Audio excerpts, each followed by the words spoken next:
नमस्कार दोस्तों, शिक्षण अभिरुचि 2 ईयर की आंसर की आपके सामने 100% लेकर सही उत्तरों के साथ हाजिर हूं।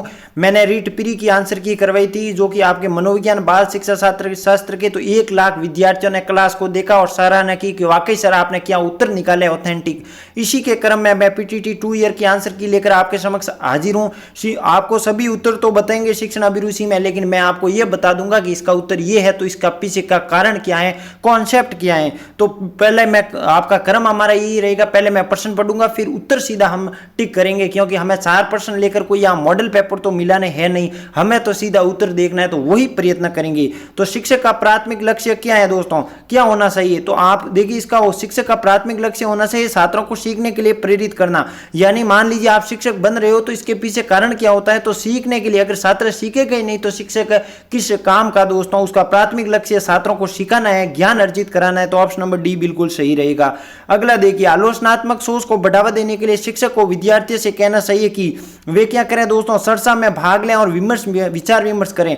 जिससे क्या होगी दोस्तों, उनमें छात्रों में सहभागिता की भावना विकसित होगी, नेतृत्व की भावना विकसित होगी, एक दूसरे के संवाद विकसित होंगे, जिससे दोस्तों उनका जो आलोचनात्मक दृष्टिकोण होता है वो उत्पन्न हो जाएगा दोस्तों। चलिए अगला क्वेश्चन देखिए, ये 53वां क्वेश्चन। एक शिक्षक कक्षा में छात्रों की भागीदारी को कैसे बढ़ावा दे सकता है? खुले अंत वाले प्रश्न पूछकर और चर्चा को प्रोत्साहित करके, समूह कार्य और सहयोग के अवसर देकर, प्रदान करके भी। यानी इसका देखिए ए और बी दोनों सही है।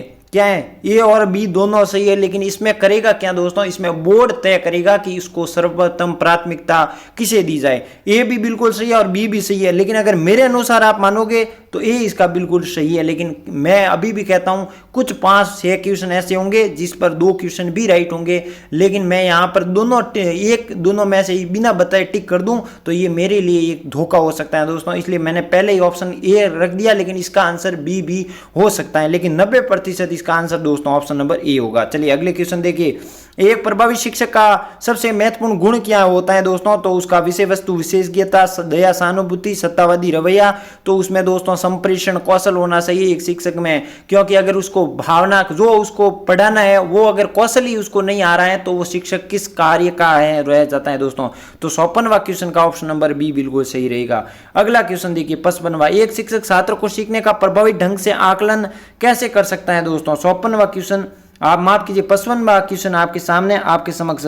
तो इसका सही उत्तर होगा दोस्तों क्विज, प्रोजेक्ट और कक्षा चर्चा करके सहित विभिन्न मूल्यांकनों का उपयोग करके दोस्तों वो क्या करेगा, प्रभावी ढंग को आकलन कर पाएगा। छात्र कैसे सीख रहे हैं, कैसे नहीं सीख रहे हैं, परीक्षाओं में कैसे आंसर दे रहे हैं, उन सभी का मूल्यांकन विधियों के साथ प्रयोग करके छात्र को प्रभावी ढंग से आकलन करवाया जा सकता है। अगला क्वेश्चन देखिए 56वां क्वेश्चन, एक शिक्षक कक्षा में विविधता और समावेश कैसे कर सकता है दोस्तों?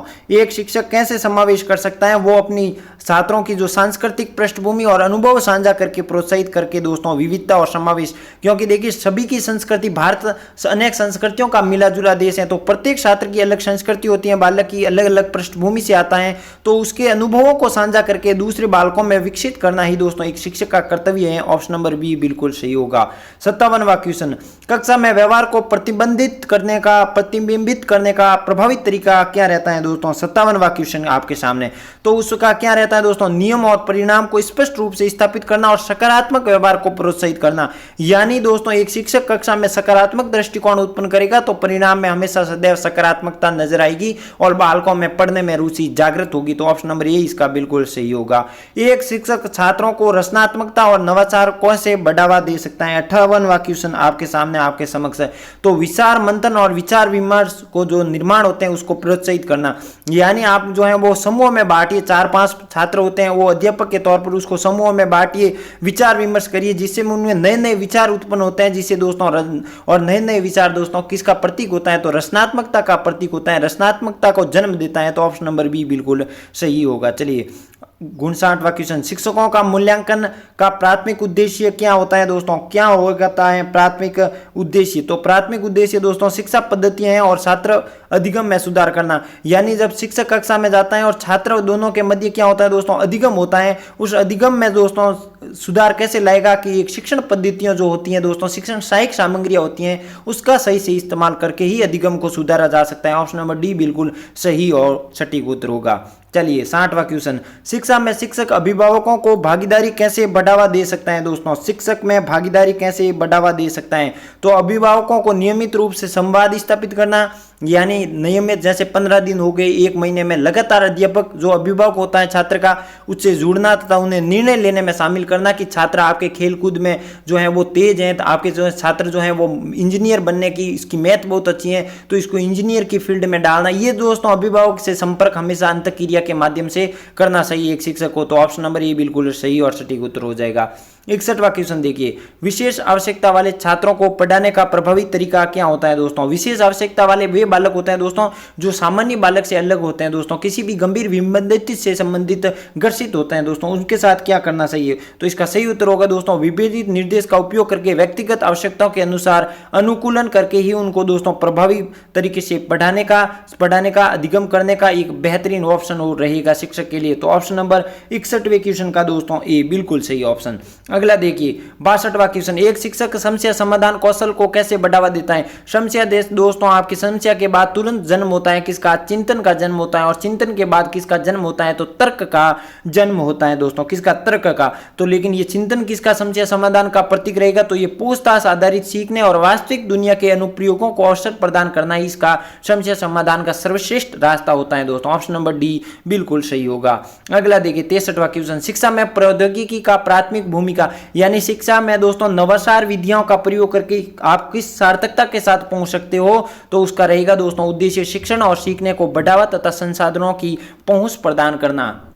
अगला क्वेश्चन देखिए दोस्तों 64वां क्वेश्चन, एक शिक्षक छात्र में प्रेरणा और सहभागिता को कैसे बढ़ावा दे सकता है। विकल्प और स्वायत्ता प्रदान करके, छात्र हितों को प्रोत्साहित करके, छात्र प्रेरणा सहभागिता को अनदेखा करके, पुरस्कार और दंड का उपयोग करके, बोलकर लिखवा कर प्रदर्शित करना। तो 64वां क्वेश्चन आपके सामने आपके समक्ष।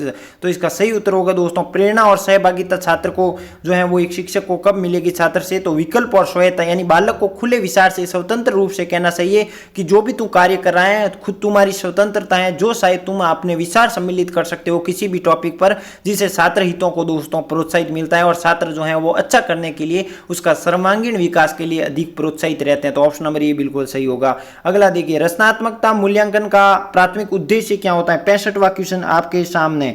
तो उद्देश्य इसका क्या रहता है दोस्तों, छात्र की जो है प्रगति की निगरानी करना और निर्देश को समायोजित करके ही एक रचनात्मक मूल्यांकन का प्राथमिक उद्देश्य होता है, जिससे बालकों के सर्वांगीण विकास, मानसिक संवेगात्मक रूप से उनकी बालकों को आगे बढ़ने के लिए प्रेरित करता है। तो ऑप्शन नंबर बी बिल्कुल सही रहेगा। अगला देखिए 67वां क्वेश्चन, एक शिक्षक को सकारात्मक कक्षा वातावरण को कैसे बढ़ावा मिल सकता है दोस्तों। तो उसको कैसे बढ़ावा मिल सकता है, छात्रों के बीच स्पष्ट अपेक्षाएं स्थापित करके उसको सम्मान में प्रोत्साहित करना ही सकारात्मक दृष्टिकोण का वातावरण का उत्पन्न रहेगा। अगला देखिए शिक्षक चिंतन और आत्म सुधार को कैसे बढ़ावा दिया जा सकता है। 67वां क्वेश्चन आपके सामने। तो उसमें बढ़ावा, शिक्षक चिंतन और आत्म सुधार को बढ़ावा देने के लिए नियमित रूप से शिक्षण पद्धतियों का प्रयोग करना चाहिए, चिंतन का समाधान करना चाहिए और फीडबैक, अंत में छात्र कैसे सीख रहे हैं कैसे नहीं सीख रहे हैं तो फीडबैकों का प्रयोग करना चाहिए। ऑप्शन नंबर ए बिल्कुल सही होगा। अगला देखिए अध्यापक की कार्य क्षमता को बढ़ाया जा सकता है, यानी एक अध्यापक कार्य कर रहा है उसकी जो है वो अध्यापन की कार्य क्षमता यानी अधिक प्रेरित करने के लिए, अधिक क्लासें, अधिक बालकों को सिखाने के लिए उसको क्या करना चाहिए। तो अध्यापक के जो भी कार्य कर रहे हैं कि सर आपने जो क्लास लिए बच्चे बहुत अच्छे ढंग से होते हैं, तो ये प्रधानाचार्य का ये ड्यूटी होती है कि अध्यापक के कार्यों की सराहना करनी चाहिए, जिससे उसमें जो है वो अभिप्रेरित हो सके, अभिप्रेरणा, उसमें मोटिवेशन डेवलपमेंट हो और आगे की क्लासों के लिए वो अत्यधिक परिश्रम और ईमानदारी के साथ लग जाए। अगला क्वेश्चन देखिए बच्चों का प्रथम अध्यापक कौन होता है। तो प्रथम अध्यापक दोस्तों उसके परिवार वाला होता है, लेकिन परिवार ऑप्शन में नहीं हो तो परिवार में कौन होते हैं, तो सीधा आंसर है उनकी जो माताजी और पिताजी। ऑप्शन नंबर सी बिल्कुल सही रहेगा। अगला देखिए कक्षा में संप्रेषण की सबसे शक्तिशाली बाधा क्या होती है दोस्तों, बाहरी हस्तक्षेप, यानी आप कक्षा में संप्रेषण शिक्षक पढ़ा रहा है तो उसमें बाधा कौन सी होगी, तो वो होगी दोस्तों कक्षा में शोरगुल अगर है तो उसका जो पढ़ाने का शिक्षक का उद्देश्य होता है वो निरर्थक हो जाएगा, बालक सीख नहीं पाएंगे दोस्तों, अधिगम नहीं होगा दोस्तों। तो इसका ऑप्शन नंबर डी बिल्कुल सही है, शोरगुल कक्षा में नहीं होना चाहिए, ये सबसे बाधा उत्पन्न कर देता है। 71वां क्वेश्चन, एक प्रधानाध्यापक जो कि रहेगा उसके नीचे कौन कार्यरत है। एक अध्यापक को सर्वाधिक आनंद की कब अनुभूति होती है दोस्तों। आनंद, एक शिक्षक को आनंद की अनुभूति तब होती है दोस्तों जब वो कोई उद्देश्य लेकर चलता है, शिक्षण उद्देश्य, और कक्षा में उस उद्देश्यों की पूर्ति कर देता है। जैसे कि शिक्षक को लगा कि आज मैं दुर्ग, राजस्थान के दुर्ग है वो टॉपिक पढ़ा रहा हूं और अच्छे से पढ़ा के वापस कक्षा से बाहर आ जाता है तो उसका कौशल सर्वश्रेष्ठ होता है। तो वो क्या रहेगा दोस्तों, संप्रेषण की सार्थकता को सिद्ध होने पर एक शिक्षक को सबसे आनंद की अनुभूति हो जाती है। अगला देखिए, एक अध्यापक का श्रेष्ठतम यानी सर्वश्रेष्ठ गुण क्या होना चाहिए दोस्तों, तो उसके अध्यापन के प्रति पूर्ण समर्पण होना चाहिए। जो पढ़ा रहा है उसके प्रति जी जान लगा होना चाहिए, उसके पीछे बहुत सारी मेहनत होनी चाहिए, तभी वो एक श्रेष्ठ अध्यापक है दोस्तों। अगर कोई अध्यापक पढ़ाते ही ढंग से नहीं है तो भले ही वो कितना अच्छा व्यवहार कर ले, वो अध्यापक की श्रेणी में नहीं आता। ऑप्शन नंबर ये बिल्कुल सही रहेगा। अगला देखिए, विद्यालय में खेलों का आयोजन का मुख्य उद्देश्य क्या है। विद्यालय में अगर खेल हो रहे हैं तो उसका उद्देश्य क्या होता है दोस्तों, तो उसका उद्देश्य है छात्रों को किसी कार्य में लगाना, शरीर की हष्टपुष्ट बनाना, नहीं, ऐसा कोई उद्देश्य नहीं है। बालकों का सर्वांगीण विकास करना, मानसिक, शारीरिक, मानसिक और संवेगात्मक, सामाजिक पूर्ण रूप से विकास करना। ऑप्शन नंबर डी बिल्कुल सही होगा। खेलेगा बच्चा तो बढ़ेगा बच्चा। चलिए आगे देखिए, एक शिक्षक अपने छात्रों के मधुर संबंध यानी छात्रों से अच्छे संबंध किस प्रकार स्थापित कर सकता है, तो उनकी समस्याओं को सुनना और उनके निदान करना। कोई छात्र की किसी विषय में त्रुटियां हैं, समझ में नहीं आ पा रहा है, तो उसका समाधान करके एक शिक्षक अच्छा शिक्षक और मधुर संबंध स्थापित कर सकता है। ऑप्शन नंबर सी बिल्कुल सही है, क्योंकि बच्चा का आइडल कौन होता है, शिक्षक होता है दोस्तों। अगला क्वेश्चन देखिए, एक बच्चा सबसे पहले सामाजिकरण पाठ कहां से सीखता है दोस्तों, स्कूल, वातावरण, समाचार पत्र या माता पिता। तो दोस्तों वो सामाजिकरण का पाठ समाज में कौन मुख्य रूप से भूमिका निभाते हैं, तो माता पिता बच्चों की प्रथम पाठशाला भी होता है। तो ऑप्शन नंबर सी बिल्कुल सही है। अगला देखिए, एक अच्छे विद्यालय का प्रमुख रूप से संबंधित गुण क्या होता है। सियोत्तर क्वेश्चन आपके सामने, आपके समक्ष। आदर्श विचार और प्रेरक भावनाएं होनी चाहिए, सामाजिक और सांस्कृतिक मूल्यों का प्रतीक। तो मैंने ऊपर भी ये क्वेश्चन बताया था, यहाँ भी मैं बता रहा हूँ, इसका ऑप्शन ए भी सही होगा और बी भी सही हो रहे हैं। लेकिन अंतिम रूप से जब बोर्ड डिसाइड करता है दोस्तों कि इनमें से हमें सेलेक्ट कौन करता है, वही दोस्तों फाइनल होता है। लेकिन अगर मेरे अनुसार आप अगर सही मानो तो पहला क्वेश्चन आपके सही है, आदर्श विचार और प्रेरक भावनाएं। मैं ये नहीं कहता कि ये दूसरा गलत है, लेकिन अगर मेरे अनुसार अगर मानो, मेरी व्यक्तिगत राय, तो ऑप्शन नंबर ए। लेकिन बाद में बोर्ड डिसाइड करेगा दोस्तों इन दोनों का आंसर सटीक क्या है, क्योंकि उत्तर बी भी सही है और ए भी है। मैं ए को टिक मार करके आगे नहीं बढ़ सकता, आपको वास्तविक बता रहा हूं। मेरे अनुसार तो ए है, लेकिन इसका बी भी हो सकता है। जब बोर्ड ऑफिशियल आपके आंसर की निकालेगा, वहां पर आप नजरें गड़िए रखिएगा उस समय कि इस क्वेश्चन का आंसर क्या रहेगा। लेकिन अभी के लिए मान लीजिए आप ए इसका बिल्कुल सही और सटीक उत्तर होगा। अगला क्वेश्चन देखिए, सितुतरवा। कौन सी विशेषताएं वैज्ञानिक दृष्टिकोण वाले व्यक्ति की हैं दोस्तों। वैज्ञानिक दृष्टिकोण है तो उसमें सरलता, लचीलता इत्यादि का प्रयोग होता है। विषम परिस्थितियों में जो है वो खुद को खरा उत्पन्न करने के लिए वैज्ञानिक दृष्टिकोण की आवश्यक रहती है। ऑप्शन नंबर सी बिल्कुल सही है। सामाजिक परिपक्वता वाले व्यक्ति की दृष्टि कैसी होती है, जो समाज में परिपूर्ण है दोस्तों, मानसिक, शारीरिक, संवेगात्मक रूप से उसकी दृष्टि कैसी होती है, तो उसकी दृष्टि दोस्तों पॉजिटिव होती है, सकारात्मक। हर नेगेटिव को पॉजिटिव में बदलने की शक्ति, सकारात्मक दृष्टिकोण उत्पन्न होता है। ऑप्शन नंबर बी बिल्कुल सही होगा। शिक्षक के द्वारा छात्रों को मूल्यों की जो स्थापना संभव है, क्यों असंभव है दोस्तों, गुणियसी वे क्वेश्चन का आपका उत्तर दीजिए। तो इसका सही उत्तर होगा, शिक्षक में छात्रों को प्रेरित करने की शक्ति होती है दोस्तों, वो मूल्यों को छात्रों में प्रेरित कर सकता है। तो ऑप्शन नंबर ए बिल्कुल सही होगा। अगला क्वेश्चन देखिए, किसी अवधारणा से जूझ रहे छात्रों को पढ़ने का सबसे प्रभावशाली तरीका क्या हो सकता है, तो इसका प्रभावशाली तरीका होता है दोस्तों व्यक्तिगत सहायता करके आधार प्रदान करना। यानी किसी छात्र को पढ़ाई में जो है वो मन नहीं लग रहा है या उसकी कोई त्रुटियां हो रही हैं, तो शिक्षक को उसके पास जाना चाहिए, जो भी उनकी समस्या है उसको कारण जानना और उसको कारण के आधार पर उसका समस्या का समाधान करना चाहिए। ऑप्शन नंबर सी बिल्कुल सही है। बालकों में नेतृत्व का गुण विकास करने के लिए उन्हें विद्यालय में अवसर प्रदान किए जाने चाहिए। कैसे अवसर प्रदान किया जाने चाहिए दोस्तों, तो उसको पाठ्योत्तर क्रियाकलापों का आयोजन करके ही एक रूप से अवसर प्रदान करने की चेष्टा रखनी चाहिए। अगला क्वेश्चन देखिए, शिक्षक की योग्यता एवं आचरण का सबसे मूल्यांकन करते हैं दोस्तों, कौन मूल्यांकन करते हैं, उनके शिष्य, क्योंकि उनके शिष्य डिसाइड करेंगे कि वो शिक्षक कैसा है, विषय वस्तुता में और या उसकी मौलिकता में कैसी बदलाव होता है या व्यवहार रहता है, उसका ऑप्शन नंबर ये उनके शिष्य ही उनके जांच शिविर होते हैं। अगला देखिए, एक शिक्षक को छात्रों में विकास की मानसिकता को कैसे बढ़ावा दिया जा सकता है दोस्तों, तो उसको कैसे बढ़ावा दिया जा सकता है, तो इसका सही उत्तर होगा छात्र मानसिकता को अनदेखा करके शिक्षक के विभिन्न पहलुओं को ध्यान केंद्रित करके दोस्तों, ये बिल्कुल ही नहीं होगा दोस्तों। तो होगा क्या, तो ऑप्शन नंबर ए, चुनौती और प्रतिक्रिया के अवसर को प्राप्त करना और दृढ़ता से उसको प्रोत्साहित करना दोस्तों। एक शिक्षक को विकास की मानसिकता रहेगी शिक्षक की। चुनौती, विषम परिस्थितियां आए तो उसको चुनौती के साथ सामना करना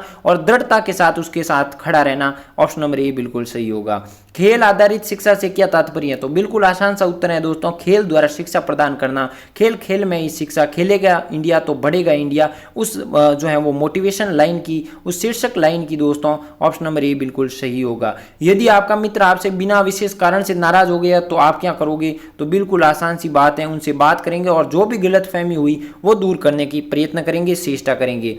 सियासी क्वेश्चन आपके सामने, आप खेल के मैदान में दो छात्रों को आपस में लड़ता हुआ देख रहे हैं तो आप क्या करेंगे दोस्तों, दोनों से बात करेंगे, फिर उनको समझाएंगे कि जो भी तुम्हारी समस्याएं हैं दोनों के समक्ष रखेंगे और उनको शांत कर देंगे। ऑप्शन नंबर सी बिल्कुल सही है। शिक्षकों को निरंतर शिक्षा से क्या लाभ है दोस्तों, तो नवीन ज्ञान को समझने में उनकी सहायता मिलती है। क्या मिलती है दोस्तों, नवीन ज्ञान में जो है वो सहायता मिलती है, लेकिन उसका एक अपने ज्ञान की पुष्टि भी होती है दोस्तों। बी भी सही है और सी भी इसका सही है। कौन, बी भी सही है और सी भी सही है, लेकिन सर्वोत्तम ऊपर मेरे अनुसार इसका उत्तर 99% ऑप्शन नंबर सी है, लेकिन इसका आंसर बी भी हो सकता है दोस्तों। ये मैं पहले ही आपको अवगत करा रहा हूं, लेकिन अभी के लिए मान लीजिए सी इसका बिल्कुल सही और सटीक उत्तर हो जाएगा। एक रेखा चित्र में 1000 से अधिक शब्द निहित होते हैं, तो इस कथन से आशय क्या होगा दोस्तों, 88वें क्वेश्चन का। तो इसमें क्या होगा, पढ़ाते समय उन रेखा चित्रों का प्रयोग करना चाहिए, क्योंकि उसमें 1000 से अधिक शब्द निहित है। अगर उसका उपयोग ही नहीं करोगे पढ़ाते समय तो फिर उसका लाभ क्या, तो ऑप्शन नंबर ए बिल्कुल सही है। अगला देखिए, अध्यापन व्यवसाय की सफलता निर्भर है, किस पर निर्भर है दोस्तों, 89वां क्वेश्चन आपके सामने।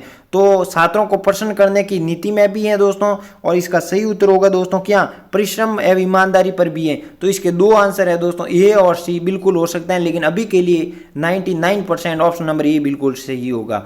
90वां क्वेश्चन देखिए, यदि कोई अभिभावक परीक्षा में अपने बालक की सिफारिश अध्यापक से करे तो अध्यापक को क्या करना चाहिए दोस्तों, तो अध्यापक को उसको नम्रता और दृढ़ता से ऐसा न करने के लिए, क्योंकि अभिभावक परीक्षा पास करने के लिए कह रहा है तो ये गलत है, उनको समझाएंगे और निवेदन करके उनसे बात करेंगे। तो ऑप्शन नंबर सी बिल्कुल सही रहेगा। 91वें क्वेश्चन, यदि कोई अध्यापक बिना गलतफहमी को आपको जो है वो दंडित करता है तो आप क्या करेंगे, तो अध्यापक से जाके बात करेंगे और खुद को कहेंगे भाई मेरी गलती नहीं है, किसी कारणवश आपको गलतफहमी का शिकार हो गए। तो ऑप्शन नंबर सी बिल्कुल सही है। 92वें क्वेश्चन, एक अध्यापक होने के नाते आप कक्षा में क्या जो है वो पूछेंगे, आप कक्षा में क्या पूछेंगे दोस्तों, तो विषय वस्तु पर चर्चा करेंगे, विद्यार्थियों की विषय वस्तु को ध्यान केंद्रित करेंगे, या फिर क्या करेंगे, तो इसका सही उत्तर होगा दोस्तों विद्यार्थियों को विषय वस्तु में ध्यान केंद्रित करेंगे। यानी अगर आप अध्यापक हो तो आपको विषय वस्तु से जो है वो कार्य रहना चाहिए, आपको बालक क्या कर रहा है वो क्या कर रहा है उससे कोई लेना देना नहीं होता है दोस्तों, विषय वस्तु पर ध्यान केंद्रित करते हुए अधिगम करवाएंगे। 93वां क्वेश्चन आपके सामने, विद्यालय की समय सारणी का आधार होना चाहिए दोस्तों, क्या आधार होना चाहिए, 93वां क्वेश्चन, तो इसका आधार दोस्तों छात्रों की सुविधा भी होनी चाहिए और विषयों की विषय वस्तु के अनुसार भी होना चाहिए। 99% इसका उत्तर ए है, लेकिन फिर भी कोई अपवादवश अगर हो जाए ऑप्शन तो सी रहेगा, लेकिन इसका सही उत्तर ऑप्शन नंबर ए, क्योंकि छात्रों की सुविधा, अगर छात्र मान लीजिए आप तो विषय वस्तु के अनुसार रखोगे तो रात को 2 बजे भी क्लासें स्कूल शुरू हो जाएगी, लेकिन ऐसा नहीं होता है दोस्तों। जिस समय छात्र घर से फ्री होता है, जब ये टाइम भी देखिए 10 बजे लगा रहता है, तो ये छात्रों की सुविधा के अनुसार है कि सुबह से वो आराम से उठकर स्कूल आ जाए और शाम होने से पहले वापस छुट्टी हो जाती है, तो ये छात्रों की सुविधा के अनुसार होता है। ऑप्शन नंबर ए बिल्कुल सही होगा। अगला देखिए, छात्र दंड की अपेक्षा प्यार से अधिक सीखते हैं, इसका प्रमुख कारण क्या होता है दोस्तों, उसका मोटिवेशन रूप क्या होता है, तो उससे उनको मानसिक शक्ति मिलती है जिसके उनका सर्वांगीण विकास अच्छा रहता है। अगला देखिए, शैक्षिक निर्देशन में कौन सी कक्षा में दिया जाना हितकर है, तो प्रारंभ से ही दिया जाना चाहिए, आपको कैसा व्यक्ति बनना है, आगे आपका क्या लक्ष्य है, ये शुरुआत से अगर बालक के अंदर डालोगे तो आगे उसको कोई विफलताओं का सामना नहीं करना पड़ेगा। ऑप्शन नंबर ए बिल्कुल सही है। अगला क्वेश्चन देखिए, छात्र उस अध्यापक से संबंध रखना पसंद करता है जो क्या करता है दोस्तों, छात्रों को समझाकर पढ़ाता है। अगर छात्र समझाकर पढ़ा रहा है तो वो शिक्षक छात्रों के लिए आइडल है, प्रशंसनीय व्यक्ति है। शिशु की प्रथम पाठशाला कौन सी होती है दोस्तों, किंडरगार्टन तो फ्रॉबेल ने दी, लेकिन इसका सही उत्तर होगा परिवार। ऑप्शन नंबर डी बिल्कुल सही है। अगला देखिए, यदि कुछ विद्यार्थी शिक्षक के साथ दुर्व्यवहार करते हैं तो शिक्षक को क्या करना चाहिए, उनके पास जाना चाहिए और स्वयं के चरित्र और विद्वत्ता के साथ उनके व्यवहार को सुधारना चाहिए ताकि भविष्य में ऐसी गलतियां वे न करें। अगला देखिए, भगोड़ा विद्यार्थियों के प्रति आपकी क्या अभिवृत्ति रहेगी, तो आप उदासीन रहेंगे, यानी आप उसको कुछ नहीं करेंगे। आप एक तरह से ऐसा लगो कि आपको पता है लेकिन फिर भी आप उस पर कुछ नहीं करो, यानी एक तरह से स्थिर रहना, किसी भी विवाद में नहीं फंसना। ऑप्शन नंबर बी बिल्कुल सही होगा। अंतिम क्वेश्चन शिक्षण अभिरुचि 2 ईयर का, एक विद्यार्थी जो किसी समस्याओं को हल करने का प्रयास अध्यापक की सहायता के बिना करता है तो आप उसको क्या करोगे, तो उसके व्यक्तिगत जो व्यक्तिगत प्रयास हैं उसकी सराहना करोगे, उनकी तारीफ